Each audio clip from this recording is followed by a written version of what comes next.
Comenzamos esta serie en el capítulo anterior con el propósito de compartir los secretos de Yeshua, que son los secretos de la Torá.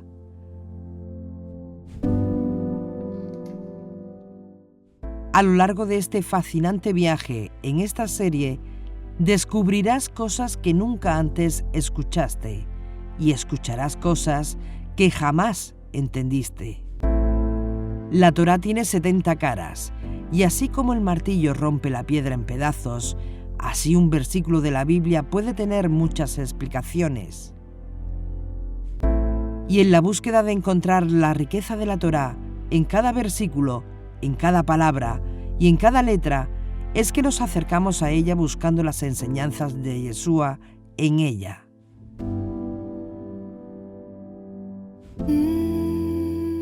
Porque Yeshua no enseñaba cristianismo, ni budismo, ni paganismo. Yeshua enseñaba Torá.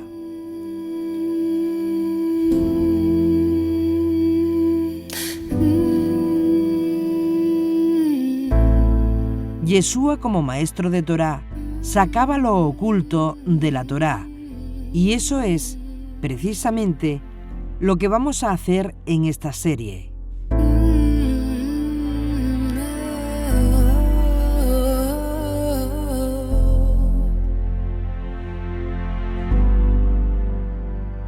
In the ways of the week, the time's been bleak, I know. You're the fight, the cream, the strength in me, I know.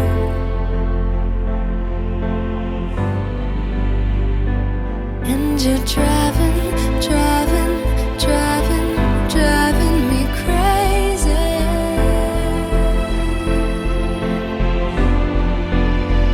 You keep on running and running and running and running lately.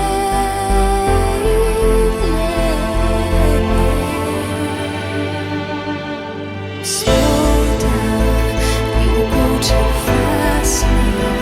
I'm telling, slow down, I can't keep up, love. Your heart is shrinking faster, and baby, there's no laughter coming out of your mouth, out of your soul, out of your soul.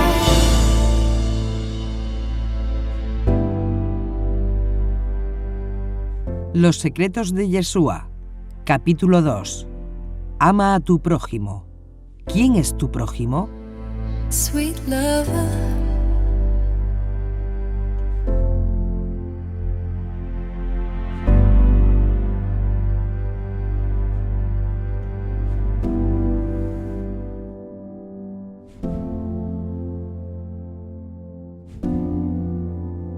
En la tradición judía se habla de que el Mashiach, Mesías, vendría y corregiría interpretaciones erróneas de la Torá y ampliaría nuestro entendimiento de la misma.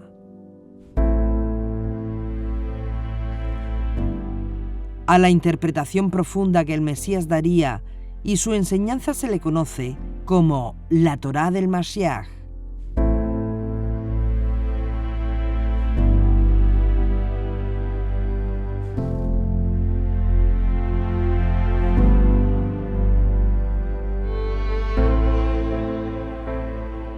Leemos, por ejemplo, en el Midrash lo siguiente: el Mesías elucidará las palabras de la Torá y corregirá los errores de entendimiento del pueblo.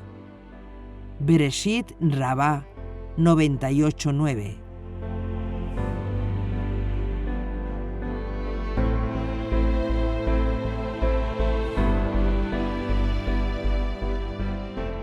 Una fuerte y antigua tradición en el pueblo judío es la creencia que el Mesías aclararía cosas profundas de la Torá a Israel y corregiría las interpretaciones erradas que el pueblo pudiera tener.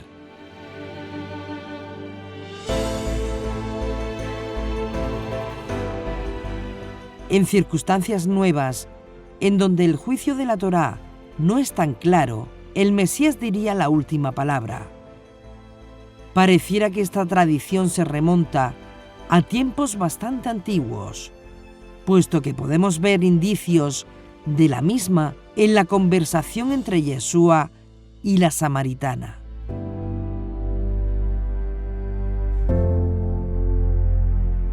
Los samaritanos eran una mezcla de israelitas y cuteos, surgidos como resultado de la asimilación del reino del norte de Israel en la expatriación de 10 tribus en el 722 antes de Yeshua. Segunda de Reyes 17:18.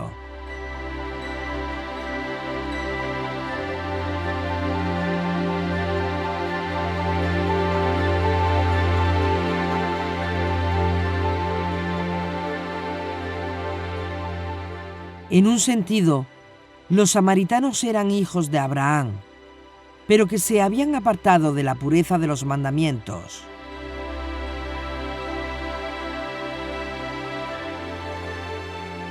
En la conversación, la mujer samaritana le pregunta a Yeshua, a quien ella identifica como profeta, lo siguiente. Le dijo la mujer: Señor, me parece que tú eres profeta. Nuestros padres adoraron en este monte, y vosotros decís que en Jerusalén es el lugar donde se debe adorar.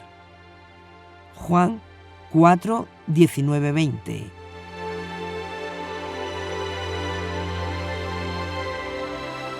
Yeshua responde que la salvación viene de los judíos y que los samaritanos no sabían lo que adoraban.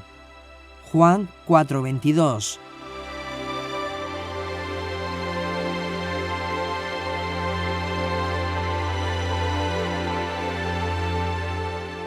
Respaldando así al templo de Jerusalén, a quien Yeshua consideraba la casa de mi Padre. Juan 2:16. Sin embargo, previendo el exilio que había de venir por la falta de arrepentimiento de Israel, llegaría la hora en donde no se adoraría ni en Jerusalén ni en Samaria. Juan 4, 23, 24.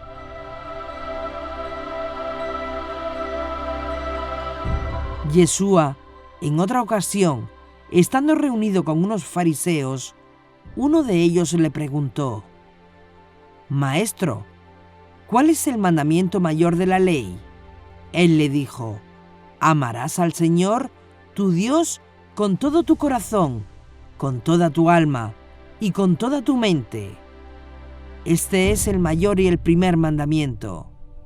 El segundo es semejante a este: amarás a tu prójimo como a ti mismo.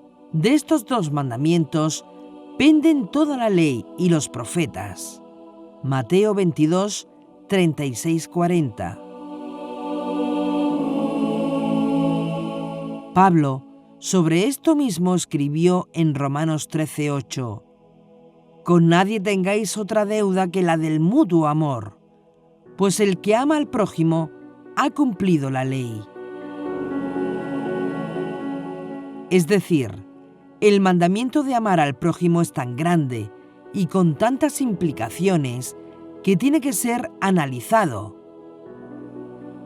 Como Pablo de Tarso, ni los apóstoles, ni Yeshua se saca nada de la manga, sino que toda su enseñanza viene de la Torá. Vamos a ver los pasajes de Levítico 19, 18, donde dice: No te vengarás ni guardarás rencor contra los hijos de tu pueblo. Amarás a tu prójimo como a ti mismo. Yo, Adonai.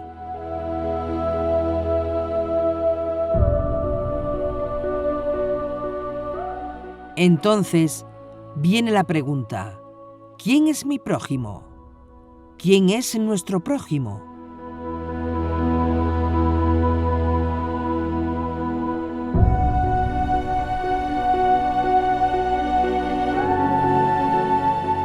Para comprender todo esto tenemos que analizar todo el contexto de la Parashá Kedoshim, donde nos narra, entre otras cosas, el amor al prójimo. La idea central es exhortación dada por el Eterno a Moisés acerca de la importancia que tiene para el pueblo de Israel y posteriormente al pueblo judío internalizar el hecho de no ser una nación como el resto de las naciones de la tierra, sino una nación apartada para el uso exclusivo de Dios, es decir, Kedoshim, santos.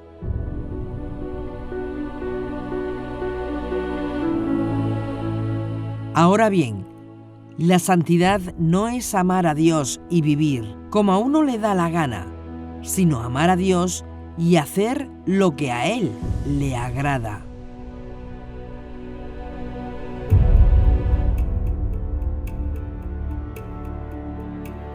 ¿Y cómo sabemos lo que le agrada a Dios? Bien fácil. Hay una sola respuesta: cumplir sus mandamientos.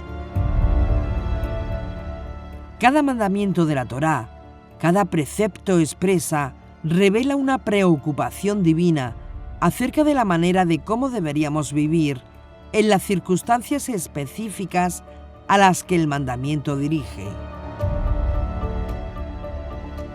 Hay momentos en la vida en que nuestra voluntad personal coincide con la voluntad de Dios, pero hay momentos en que nuestra voluntad no coincide con la de Dios. Pero si en ese momento tú eliges la voluntad de Dios sobre la tuya, se produce una luz de santidad. Y por eso decimos que la santidad no es amar a Dios y vivir pisoteando la Torá. La santidad es amar a Dios y vivir y hacer lo que a Él le agrada.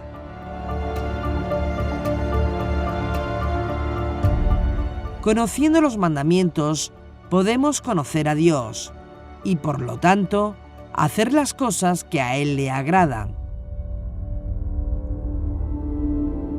Es prácticamente imposible amar a Dios sin hacer lo que Él espera y demanda de nosotros, porque el amor se expresa en acciones concretas.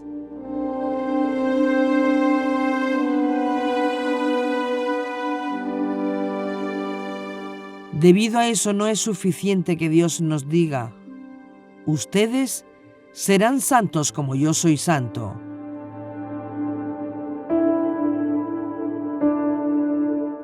Sino que se explique cómo se logra el camino hacia la santidad, cómo alcanzar la santidad, cómo podemos ser santos. Y debido a esto, el Eterno nos entregó sus mandamientos. Consecuentemente, la santidad se expresa en acciones concretas, es decir, un estilo de vida que marca el respeto a los padres, un estilo de vida que marca el respeto a los ancianos, un estilo de vida que marca el respeto a los que enseñan la Torá.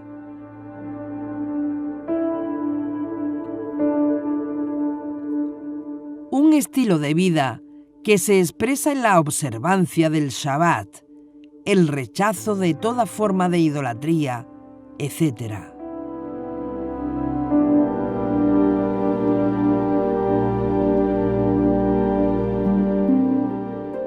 Es decir, queda claro entonces que la santidad es un estado, una condición que se expresa en una forma de vida.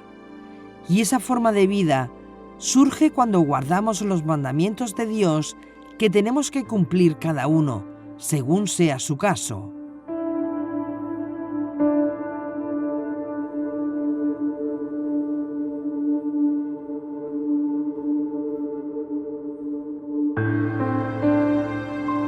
Negar la vigencia de los mandamientos de la Torá, como hacen muchos ciegos, es negar la posibilidad de experimentar santidad. Y como sin santidad nadie podrá ver al único Dios Altísimo, el negacionismo es cerrar toda posibilidad de alcanzar la santidad.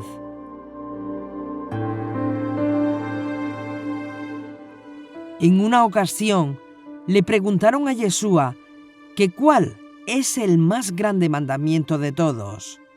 Y la respuesta de Yeshua la vemos en Marcos 12, 28 al 34. Acercóse uno de los escribas que les había oído, y viendo que les había respondido muy bien, le preguntó: ¿cuál es el primero de todos los mandamientos? Yeshua le contestó: el primero es: escucha, Israel, el Señor, nuestro Dios, es el único Señor.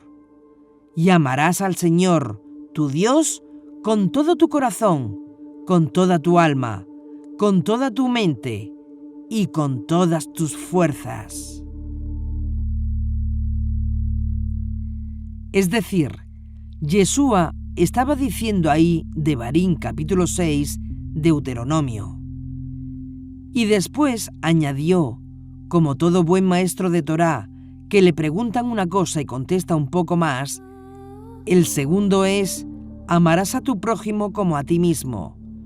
No existe otro mandamiento mayor que estos. Le dijo el escriba: muy bien, maestro, tienes razón al decir que Él es único y que no hay otro fuera de Él. Y amarle con todo el corazón, con toda la inteligencia y con todas las fuerzas, y amar al prójimo como a ti mismo, vale más que todos los holocaustos y sacrificios. Y aquí Yeshua, con amarás a tu prójimo, está citando Levítico 19:18, que es exactamente el texto que vimos anteriormente. Una vez identificados esos dos mandamientos, uno que rige verticalmente nuestra relación con Dios y el otro que rige horizontalmente nuestra relación con el prójimo, el maestro hizo una declaración que vemos en la tradición en el texto de Mateo 22:40, que narra la misma historia. De estos dos mandamientos depende toda la ley y los profetas.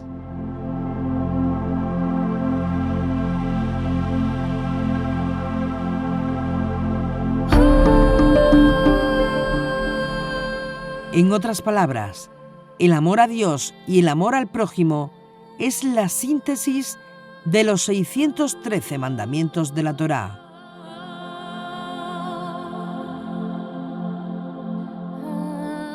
Pablo de Tarso nos dice que el amor al prójimo es el cumplimiento de toda la Torá. Y siguiendo esa misma línea de pensamiento fariseo de Yeshua, además de Pablo, el famoso rabí Yosef Akiva, 100 años después de Yeshua, dirá que este versículo de amar al prójimo es el fundamento de la ley.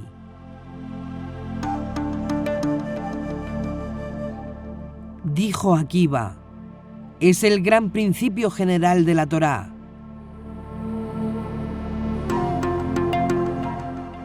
De modo que para todo el judaísmo, amar al prójimo como a ti mismo es un texto muy importante en la Torá. Entonces, ¿qué es exactamente lo que la Torá nos pide y demanda de nosotros en amar al prójimo como a uno mismo? ¿Quién es tu prójimo?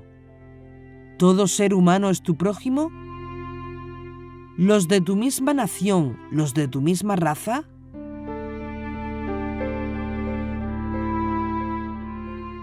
Los judíos de la comunidad de Qumrán esperaban el gran día de retribución, cuando Dios iba a eliminar a sus enemigos. Pero, ¿cómo pudieron reconciliar eso con amar al prójimo como a uno mismo? Aparentemente, ellos lo interpretaron: amarás a tu vecino o amarás a tu prójimo, el que es como tú. Es decir, el deber de amar al prójimo se aplica solo a los miembros de tu propia comunidad, y si no es de tu comunidad, si no es de tu partido, no es tu prójimo, y por lo tanto, no tienes responsabilidad de amarlo. Lógicamente, y escuchen bien, esa no es la interpretación correcta. Estamos en el siglo XXI, no en la época de los esenios. Pero si esa no es la interpretación correcta, entonces, ¿cuál es?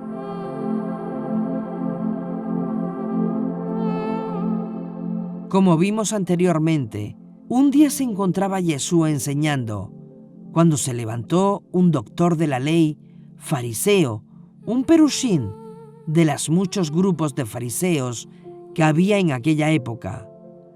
Y para ver cuánto sabía Yeshua de la halajá, de la ley, le preguntó: ¿qué se requiere de un judío hacer para entrar en el mundo por venir?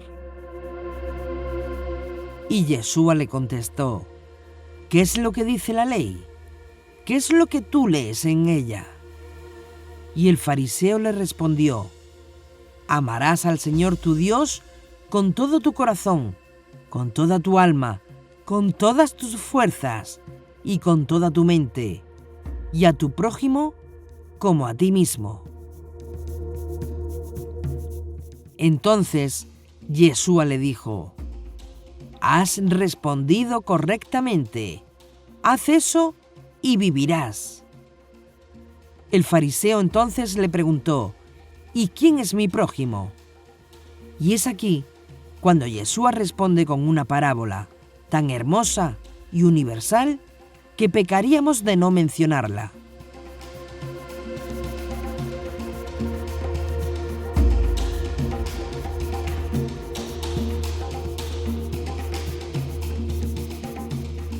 Yeshua respondió: bajaba un hombre de Jerusalén a Jericó y cayó en manos de salteadores, que después de despojarle y golpearle, se fueron dejándole medio muerto. Casualmente, bajaba por aquel camino un sacerdote, y al verle, dio un rodeo. De igual modo, un levita que pasaba por aquel sitio le vio y dio un rodeo. Pero un samaritano que iba de camino llegó junto a él, y al verle, tuvo compasión, y acercándose, vendó sus heridas, echando en ellas aceite y vino, y montándole sobre su propia cabalgadura, le llevó a una posada, y cuidó de él. Al día siguiente, sacando 2 denarios, se los dio al posadero y dijo: cuida de él, y si gastas algo más, te lo pagaré cuando vuelva. ¿Quién de estos 3 te parece que fue prójimo del que cayó en manos de los salteadores? Él dijo: el que practicó la misericordia con él. Díjole Yeshua: vete y haz tú lo mismo. Lucas 10:30-37. Según esta parábola, que no puede ser más judía, el prójimo es todo aquel ser humano que entre en tu camino y requiera ayuda. Toda persona que entre en tu vida, se cruce por tu vida y requiera ayuda, ese es tu prójimo. Pero al mismo tiempo, y haciendo un paréntesis, el error del sacerdote y del levita no fue dejar inatendido al hombre herido. El error fue olvidar los detalles de la ley, porque los sacerdotes y levitas tienen restricciones muy severas dadas por Dios mismo de no contaminarse ceremonialmente con cuerpos muertos.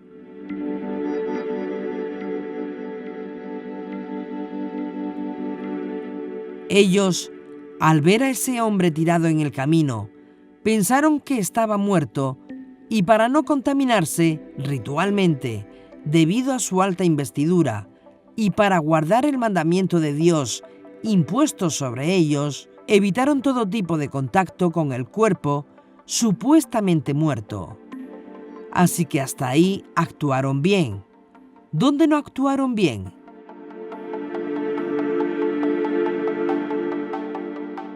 Donde no estaban bien es en olvidar la ley oral, la Torá oral, donde explica que solamente cuando un cadáver está bajo techo no pueden contaminarse, acercándose o tocándolo, pero cuando el cadáver está en la intemperie, Cuando un cadáver humano está en la intemperie, hay que verificar que está totalmente muerto, para que en caso de que esté vivo, todavía se le pueda auxiliar.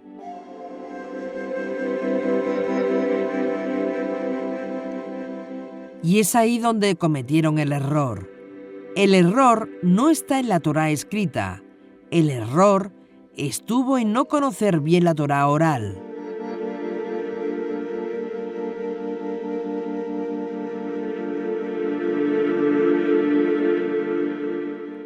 Y el que tenga oídos para oír, oiga. El error, según se expresó Yeshua, el error del sacerdote y el levita de la parábola, fue no conocer bien la Torá oral, porque según la Torá escrita actuaron bien. En otras palabras, siempre que se trate de la salvación de un ser humano, se tienen que poner a un lado todas las restricciones ceremoniales de la Torá y procurar, por todos tus medios, que la vida del hombre esté protegida.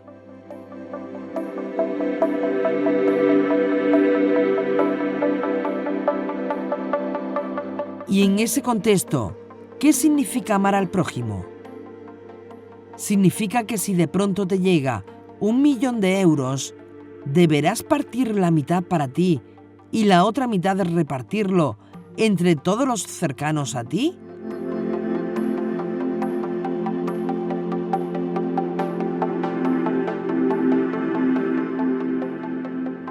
¿Eso también se aplica a amar al prójimo? El rabí Hillel de Babilonia, un gran maestro del pueblo de Israel, una generación previa a Yeshua, y de hecho Hillel muere en el año 20 después de Yeshua, es decir, Yeshua tendría 12, 13 o 14 años y posiblemente lo conoció en el templo, pues coinciden esas fechas. El gran rabino Hillel de Babilonia, enseñando sobre esto, dijo: no hagas a tu prójimo lo que no quieres que te hagan a ti. Todo lo demás es comentario. Como recoge una Agadá, Talmud Shabbat 31a. Yeshua vino después de Hillel y respondió de alguna manera lo que había aprendido en el judaísmo, aplicando la parte práctica de ese mandamiento, cambiando el énfasis de Hillel, haciéndolo más positivo, más dinámico, afirmando: todo lo que tú quieras que la gente haga contigo, haz tú lo mismo con ellos, porque eso resume la ley y los profetas. No le hagas a los demás, sino haz a los demás. ¿Amar al prójimo implica también amar a nuestros enemigos? Entendemos que Yeshua formula una interpretación muy precisa de lo prescrito en Levítico 19:18. Él recomendaba, en primer lugar, amar a todos, es decir, no causar dolor o daño a nadie, ayudar si se podía, incluso al enemigo, y en segundo lugar, amar como a uno mismo al prójimo, a aquel o a aquella que te ayuda o te ha ayudado, te ha socorrido, a aquellos que no te dejan tirados. Estos son el prójimo al que se puede y se debe amar como uno mismo.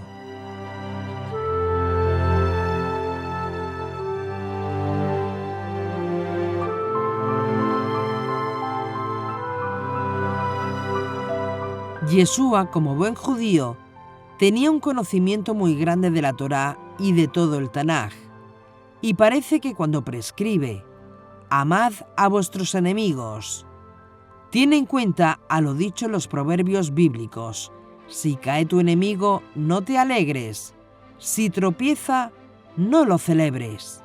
24:17. Y si quien te odia tiene hambre, dale de comer; si tienes sed, dale de beber. 25:21.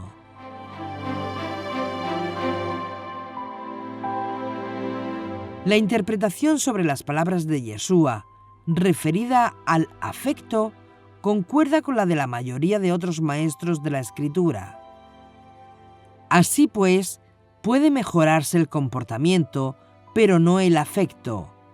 En este sentido, el referido al afecto, decimos que el amor no es abundante ni exigible. El amor es un afecto que implica y empuja a hacer el bien, a ayudar al necesitado, a velar por su bienestar aunque no lo necesite por el momento. Amar significa, también, prevenir un mal futuro para el amado.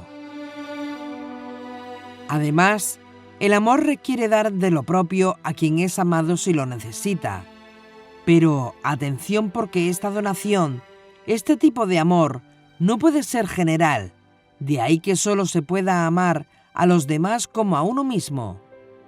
Si, como a nuestro entender hace Yeshua, se define bien quién es el prójimo.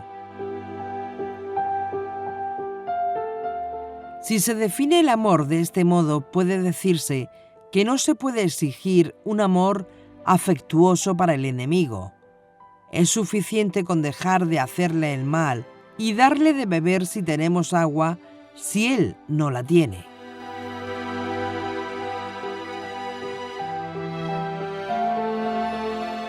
No se puede amar al enemigo como amamos al hijo o a la pareja.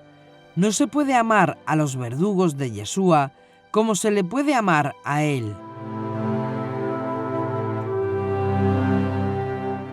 En conclusión, me parece que amar al prójimo como a uno mismo es mucho más difícil e infrecuente que respetarle, no causarle daño. De ahí que nos conformemos con el respeto y no esperemos que el amor fundamente la moralidad.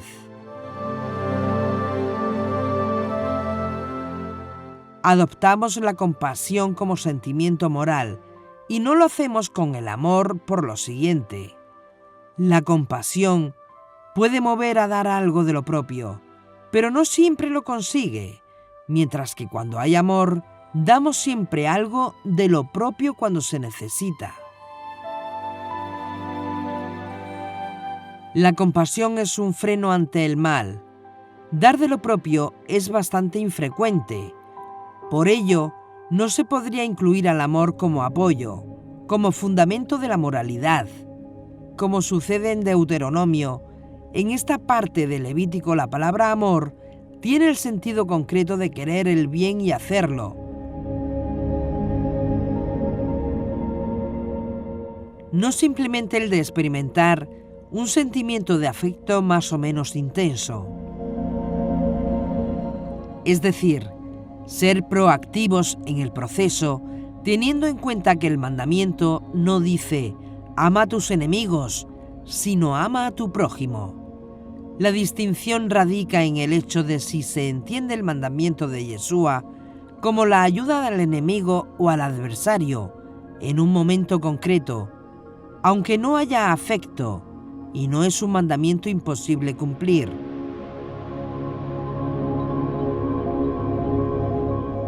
Yeshua no dijo nada descabellado. Yeshua predicó amor incondicional hacia adentro para el comportamiento de la comunidad mesiánica y una moral de lucha solo hacia afuera, para el comportamiento de los adversarios políticos del Dios de Israel, los paganos de las naciones. Perdón y amor al enemigo privado, lucha y hostilidad frente al enemigo público, el hostis, incluidos los judíos cómplices, alineados con el poder romano, especialmente muchos miembros, no todos, del grupo sacerdotal del Templo de Jerusalén. Es decir, Yeshua ordenó amar a los enemigos privados, personales, con los únicos con los que tiene sentido un acto de amor por diferencias de tipo relacional, y no a los enemigos políticos, adversarios también de Dios.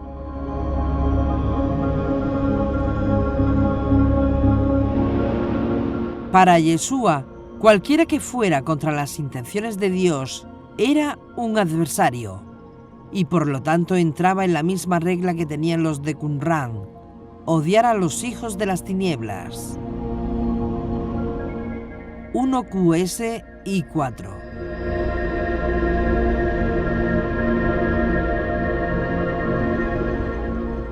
Yeshua no podía jamás mandar amar a los romanos como colectivo, como imperio, como nación. Por el contrario, sí se podía amar a alguna persona en particular, incluso si era romano, si viera como potencial de convertirse al reino de Dios. Y de hecho tenemos un relato de Yeshua ayudando al capitán romano, curando a un criado. Es más, Yeshua se quedó impresionado con el romano. «Señor, yo no merezco que entres en mi casa. Solamente da la orden y mi criado quedará sano». Mateo 8:8. Yeshua se impresionó tanto con aquel capitán romano que dijo lo siguiente, según vemos en Mateo 8:10 al 12.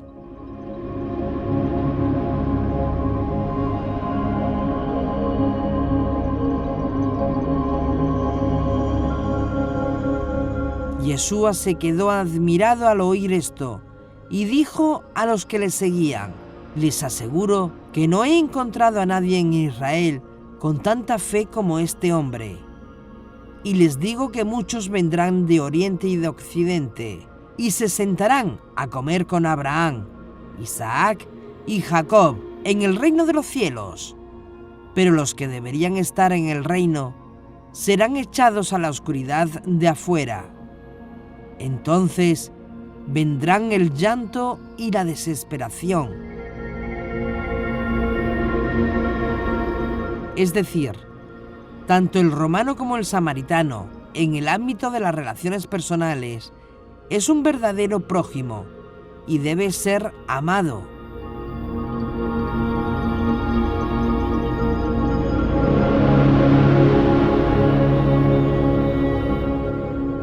Como enemigo del Dios de Israel, en otros contextos, tanto el romano como el samaritano tendrían que ser combatidos. Si la argumentación que postula la Iglesia Católica del Jesús apolítico y no guerrero y una predicación del amor a los enemigos, incluso públicos, del Dios de Israel, en cuanto a que tales argumentos fueran correctos, deberíamos esperar de las fuentes del Nuevo Testamento una presentación de Yeshua practicando este amor a los enemigos.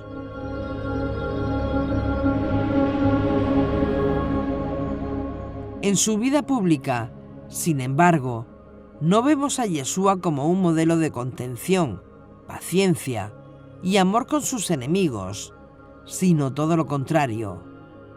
Las furiosas peleas dialécticas contra algunos fariseos, saduceos y escribas no se pueden negar. Mateo 10:16. Ovejas en medio de lobos. Mateo 11:20. Ayes contra las ciudades impenitentes. Mateo 12:39. Generación malvada y adúltera. Mateo 12:34. Raza de víboras, etc. Yeshua hacía una clara distinción entre enemigos privados y, por otro lado, enemigos de Dios, enemigos públicos.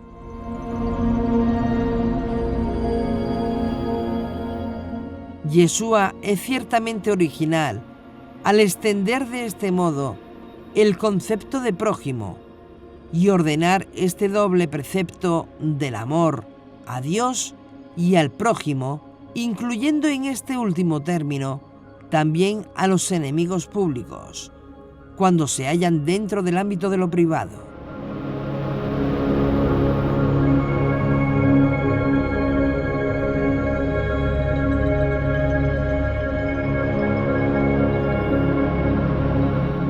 Entonces, ¿Implica esta distinción de amar al prójimo como uno mismo el dar la vida por los demás? ¿Poner la otra mejilla? La verdadera dificultad reside en el texto de Mateos 5, 38, 41.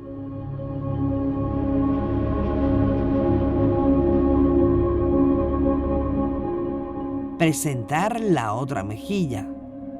O el que te obliga a andar una milla, ve con el 2.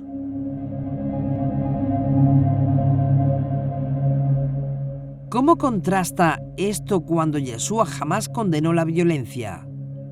Yeshua mismo fue muy violento contra los enemigos de su proclamación del reino de Dios. No hay más que ver Lucas 10:13, donde condena a Corazín, Betsaida y Cafarnaún, o en Mateo 23, donde tiene grandes discusiones contra los fariseos.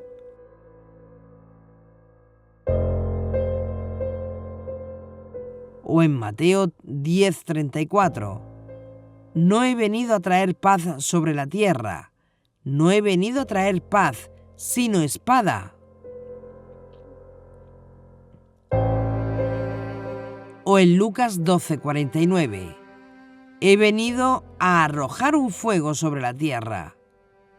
¿Y cuánto desearía que ya estuviera encendido?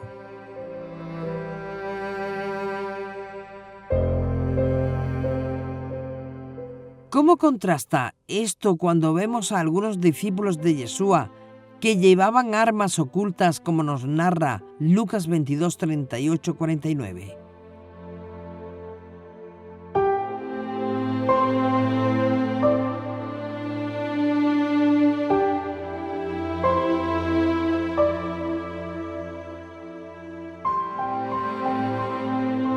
O cuando los discípulos íntimos de Jesús eran violentos, como se puede ver en Marcos 3, 17, 9, 38 y en Lucas 9, 51, 56.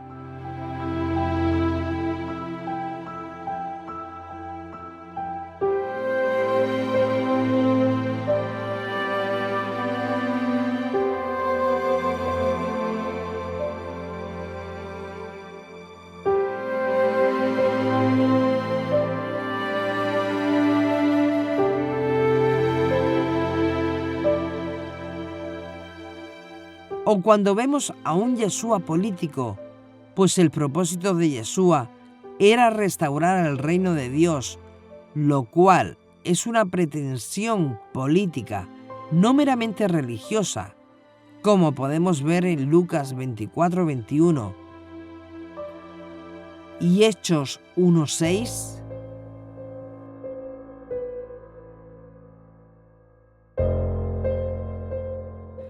La promesa de Yeshua a sus 12 discípulos de que se sentarían en 12 tronos para juzgar a las 12 tribus de Israel, que vemos en Mateo 19, 28, implicaba la desaparición de los romanos como potencia extranjera ocupante en Israel, lo que implicaría una guerra con mucha mortandad.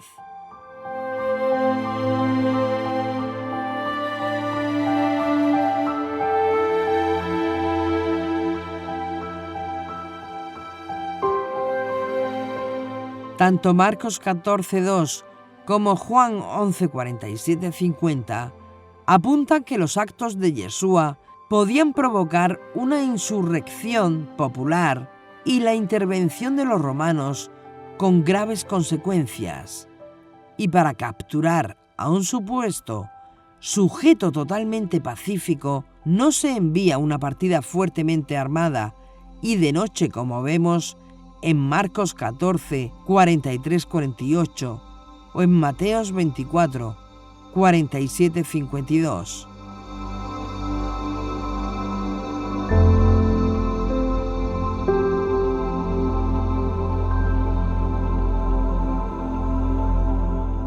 Los 4 evangelios, Marcos 14, 47, Mateo 26, 51, Lucas 22, 38, 49, 50 y Juan 18, 10, 11 afirman que hubo resistencia armada por parte de los discípulos en Getsemaní.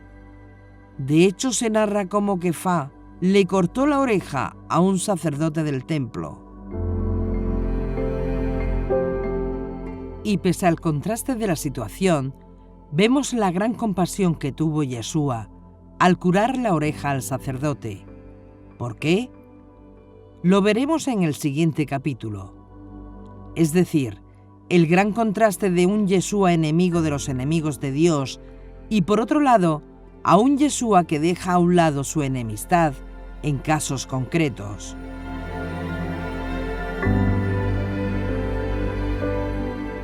Según Hechos 5, 35-39, Gamaliel comparó a Yeshua y a los estudiantes de Yeshua con movimientos auténticamente revolucionarios como el de Teudas y Judas el Galileo.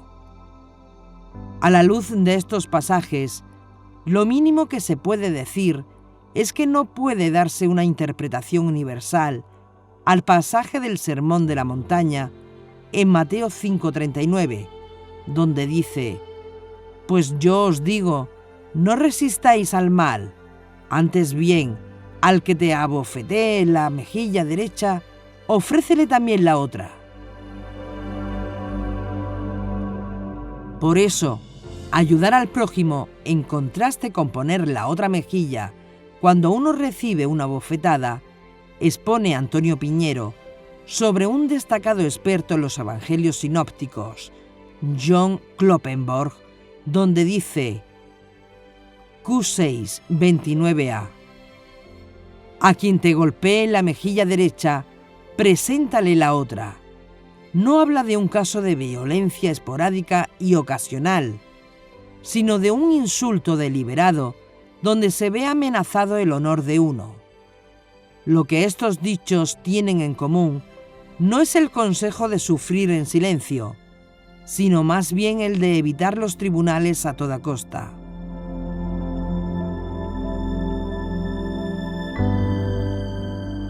Claramente la interpretación que Yeshua está atacando establecía que un hombre podía resistir activamente a un compañero judío, vengarse de él, o como se dice popularmente, tomarse la justicia en sus manos. No hagas la guerra con él, es decir, no hagas venganza. Hay que poner la otra mejilla dentro del contexto del ojo por ojo como venganza personal, como era interpretado por muchos, sino como retribución judicial impartida por autoridades competentes. En otras palabras, el ojo por ojo no está supuesto a ser aplicado por cualquier israelita común y corriente, sino que estaba dirigido a los jueces de Israel.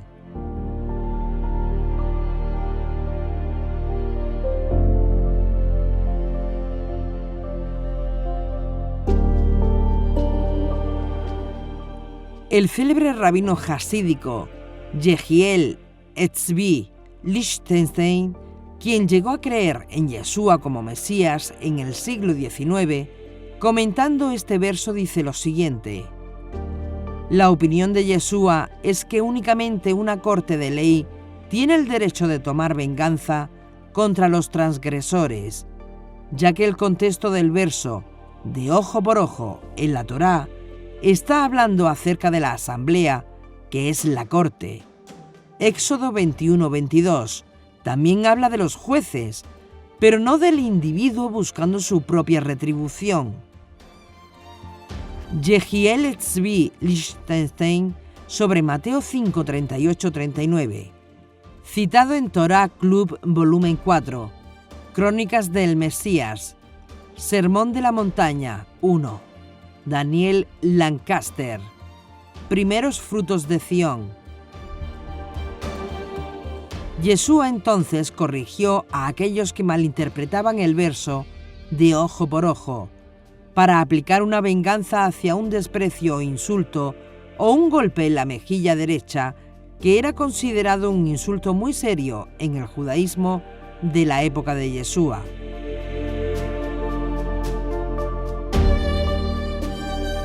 Yeshua enseña que no es la actitud correcta vengarse, pues hay jueces terrestres y una autoridad suprema en los cielos que hace retribución justa.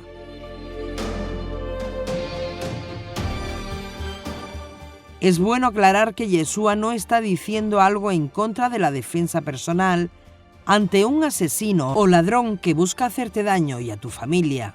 De hecho, la Torá autoriza explícitamente la defensa personal ante situaciones de peligro en Éxodo 22:2. En trasfondo de poner la otra mejilla, tenía otras implicaciones a las que hoy se le dan, y Yeshua los conocía muy bien del Tanaj. Bueno es esperar en silencio la salvación del Eterno. Bueno le es al hombre llevar el yugo desde su juventud. Que se siente solo y calle, porque es Elohim quien se lo impuso. Ponga su boca en el polvo, por si aún hay esperanza. Dé la mejilla al que le hiere, y sea colmado de afrentas. Lamentaciones 3, 26-30.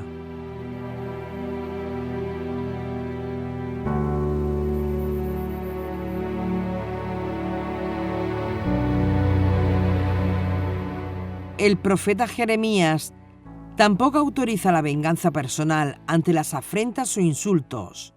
Por tanto, Yeshua está totalmente en línea con Jeremías y con la Torá misma.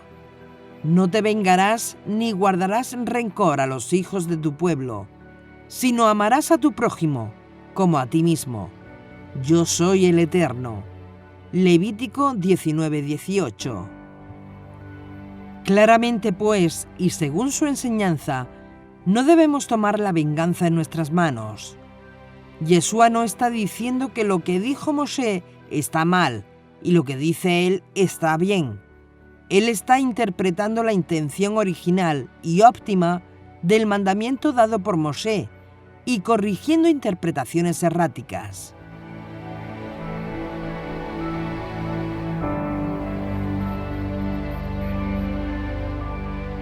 En el Talmud parece haber un indicio de este pensamiento de algunos judíos de la época de Yeshua. Ahí leemos la siguiente opinión del rabino Nachman ben Yitzhak.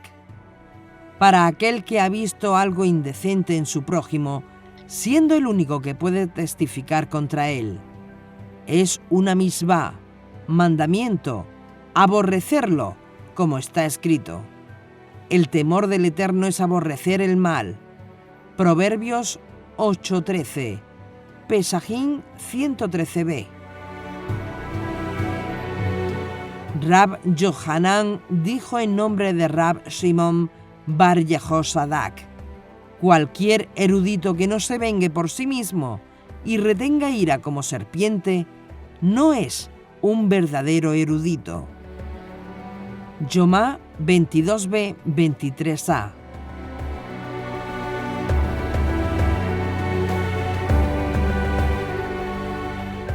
Una versión de esta tradición, enseñanza u opinión de algunos judíos del tiempo de Yeshua es la criticada por Yeshua y no la Torá misma. Yeshua nos está enseñando el principio de Gesed, misericordia, por el que tiene que vivir todo hijo de Israel. Hacer bien a los demás con amor, con bondad, con misericordia. Tal como Hashem da a todos, dice el Ribi, debemos hacer bien a los que nos rodean para ser dignos herederos del título Hijos del Altísimo, por nuestras obras de bondad. Haciéndolo haremos que el reino de los cielos se aproxime y la rectificación del mundo se adelantará.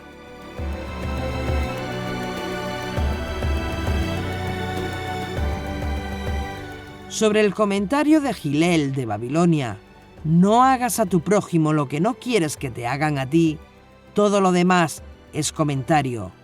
La interpretación rabínica tradicional sostiene que este verso está en un sentido muy limitado, y realmente lo pusieron de esta manera: lo que es odioso para ti, no se lo hagas a los demás.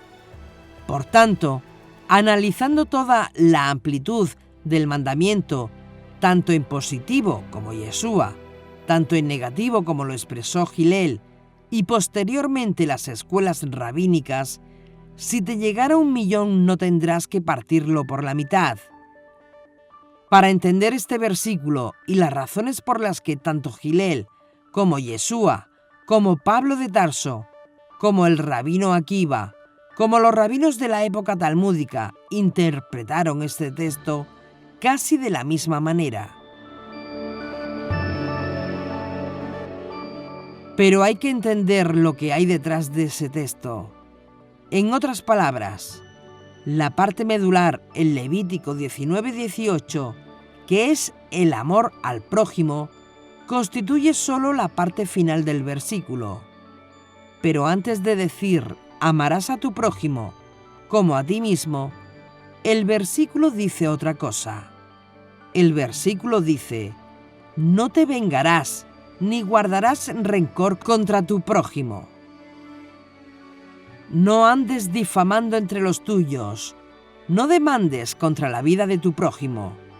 Yo, Adonai.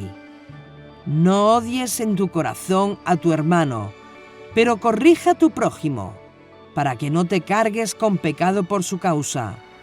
No te vengarás ni guardarás rencor contra los hijos de tu pueblo. Amarás a tu prójimo como a ti mismo. Yo, Adonai. Levítico 19, 16, 18. Como podrán ver, antes de amar a tu prójimo como a ti mismo, se dijo, no te vengarás, ni guardarás rencor contra tu prójimo. No oprimirás a tu prójimo, ni lo despojarás. No retendrás el salario del jornalero hasta el día siguiente. No maldecirás a un mudo, ni pondrás tropiezo ante un ciego, sino que temerás a tu Dios. Yo, Adonai. Siendo juez, no hagas injusticia, ni por favor del pobre, ni por respeto al grande. Con justicia juzgarás a tu prójimo. Levítico 19, 13, 15.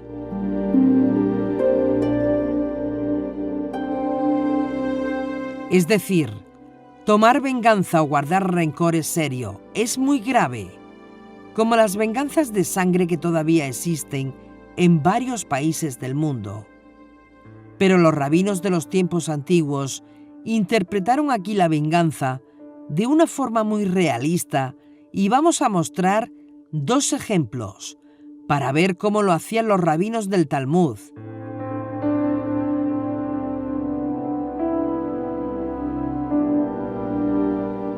Supongamos que alguien le pide prestada la azada a su vecino y entonces le dice el vecino, no, es un instrumento muy delicado, lo siento, no te lo puedo prestar. Después de un tiempo, el que no prestó su azada tuvo una necesidad y le pide al mismo vecino que le preste su pala. Entonces, el vecino le dice, no me prestaste tu azada cuando te la pedí, no te voy a prestar ahora mi pala. Eso es venganza. No hay disputa de sangre, solo una pequeña y desagradable mezquindad. Y eso es venganza.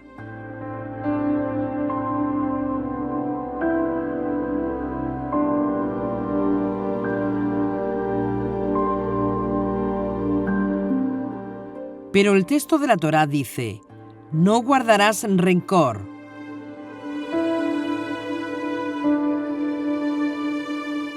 ¿Cuál es la diferencia entre venganza y rencor? Parece que es lo mismo, pero los sabios del Talmud dicen, no es lo mismo, y entonces nos dan un segundo tema. Supongamos que se niega a prestarle su azada, y luego le pide que le preste la pala, y el hombre le dice, claro, te la presto. No soy tan tacaño como tú, que ayer te pedí tu azada y no me la prestaste. No hay venganza, pero hay rencor.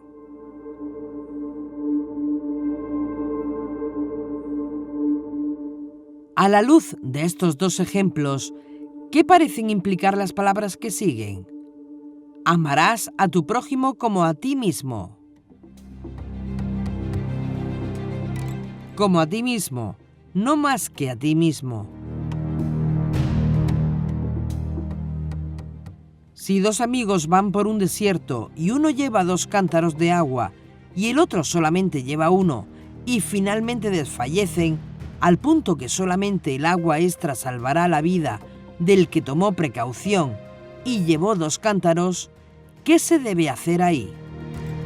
¿Compartir su agua extra y morirse los dos? ¿O dejar al amigo lo mejor acomodado posible en el desierto, seguir caminando, sobreviviendo con el agua extra que llevó, salvarse, buscar ayuda y entonces venir a por su amigo? ¿Qué hacer? ¿Cómo expresas tu amor al prójimo cuando tu vida está en juego también?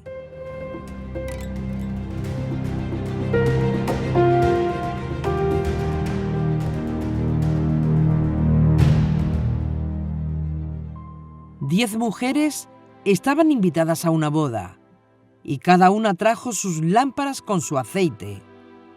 5 de ellas tomaron precaución y tomaron consigo aceite extra, por si el novio se demoraba. En efecto, el novio se demoró, pero finalmente, con varias horas de atraso, se oyó la voz de que el novio viene. Las 5 mujeres que no habían tomado aceites extra, al ver que su aceite se apagaba, pidieron a las otras un poco de aceite para sus lámparas. ¿Qué hacer? Porque escrito está: harás a tu prójimo como a ti mismo. Como a ti mismo, pero no más que a ti mismo. Porque cuando la vida de 2 está en peligro, la tuya toma precedencia, excepto que la quieras dar como martirio. La tuya siempre toma precedencia. Así que las mujeres sabias le dijeron al resto: si compartimos el aceite que trajimos extra, todas nos quedaremos sin aceite, así que mejor vayan y busquen aceite en las tiendas. No podemos compartir de nuestro aceite extra.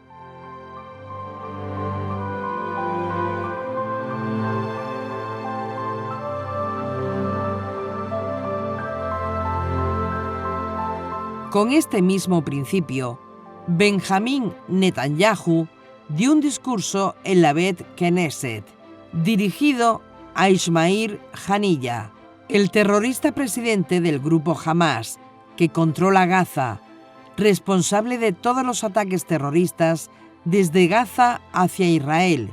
Y el primer ministro Netanyahu dijo esto: me duele profundamente que sus civiles se queden sin hogar, pero no elegimos esta guerra.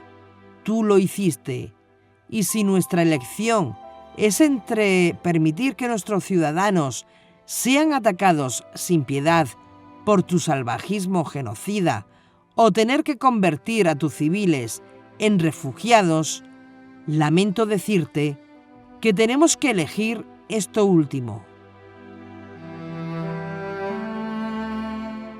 Está claro que amar al prójimo no requiere ir más allá de amarte a ti mismo. Porque si nos ponemos en una posición donde tú tienes una sola elección para salvar la vida a 2 niños y uno es el tuyo va a tener preferencia sobre el mío. Y al revés, si tengo una sola elección para salvar a un niño y llegan 2, el mío va a tomar preferencia. Así que amar a tu prójimo como a ti mismo no requiere de ti que hagas lo imposible. En cambio, lo que se exige es que se tome el camino correcto y no le hagas a tu vecino lo que no quieras que él te haga a ti. O dar un paso más dinámico y tomar la iniciativa y ser un poco más proactivo en el amor. Y haz por tu vecino exactamente lo que a ti te gustaría que él hiciera por ti.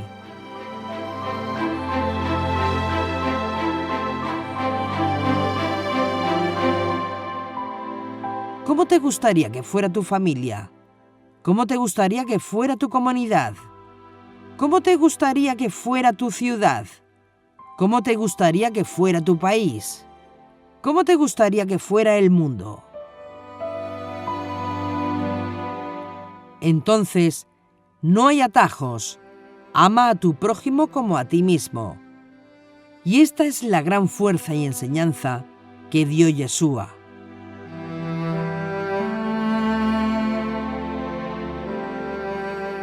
Esta es la energía que emana de la Torá. La energía que es capaz de producir los mecanismos de transformación del corazón nuestro y del mundo entero. Amar al prójimo nos empuja a comportarnos debidamente, observar los mandamientos y los preceptos de los cuales cada uno somos responsables.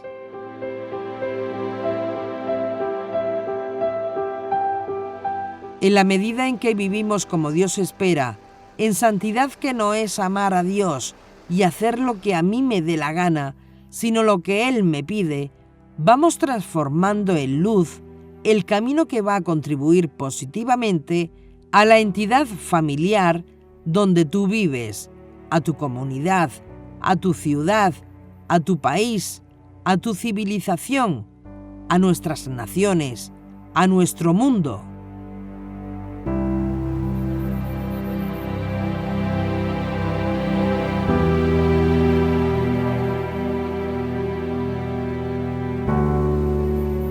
Amor al prójimo, como a uno mismo, nos va a empujar en el proceso de rectificación del mundo, la sedaká, la tefilá, el estudio de la Torá, la participación en los procesos que afectan la vida pública y política de tu país.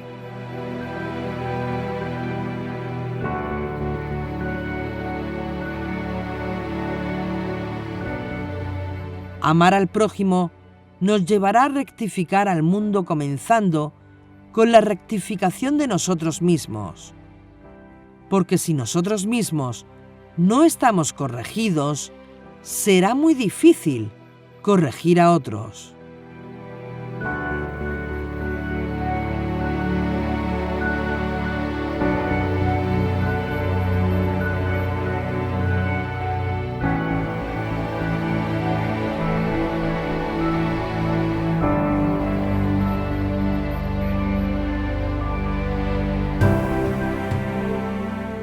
No podemos usar la reparación del mundo como una evasiva para eludir nuestra propia reparación.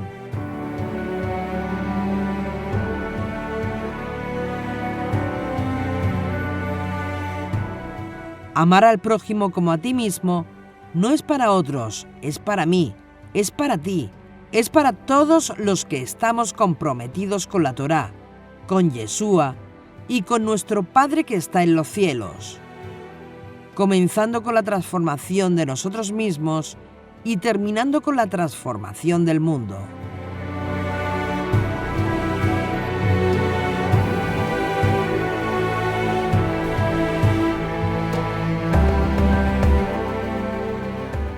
La enseñanza del Maestro sobre nuestro prójimo es éticamente más poderosa aún cuando introduce a un samaritano que no está obligado por las leyes de los Kohanim y que no era considerado ni siquiera judío por la mayoría del pueblo de Israel en aquellos años, guardando la ley de los Kohanim mejor que los propios Kohanim.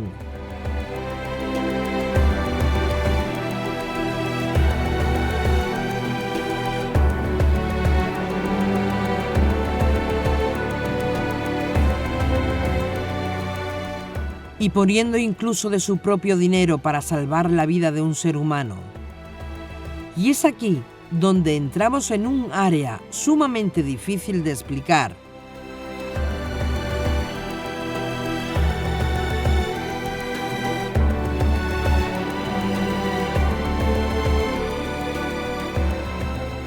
Un área extremadamente fina, pero que nosotros tenemos que conocer bien para no caer en errores.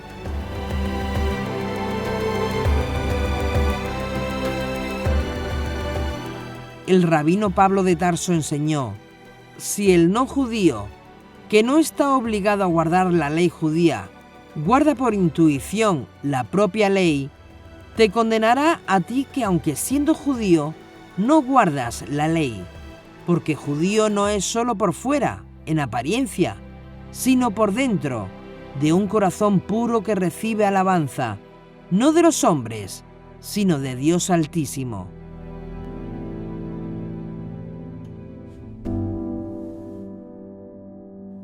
Primero, tenemos que cambiar por dentro para que se externalice por fuera.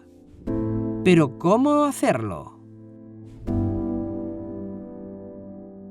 ¿Existe algún detonante que cause ese cambio? Ciertamente que sí, existe un detonante. ¿Y cuál es ese detonante? La circuncisión.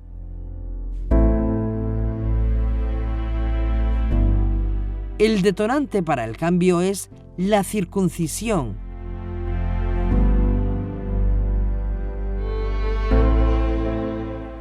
En este punto, muchos se estarán llevando las manos a la cabeza, pero tenemos que ser honestos.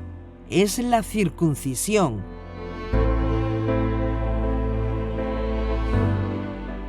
Pero no la circuncisión del prepucio del órgano masculino, sino la circuncisión de nuestro corazón.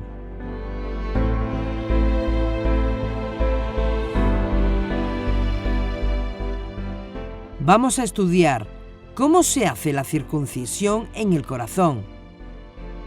Pero eso será en el siguiente capítulo de Los secretos de Yeshua.